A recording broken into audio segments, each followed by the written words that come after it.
Mas tinha a presença ali do defensor do Palmeiras, que eu não me recordo o nome, e ele para fazer o seu terceiro gol, né? Liquidar a partida, preferiu chutar. Oscar vendo a mamãe aqui, ó. Casinho.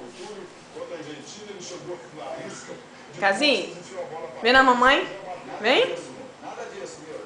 Não foi pra Argentina, não tinha Paraguai. Vem. Vem. Vem com a mamãe.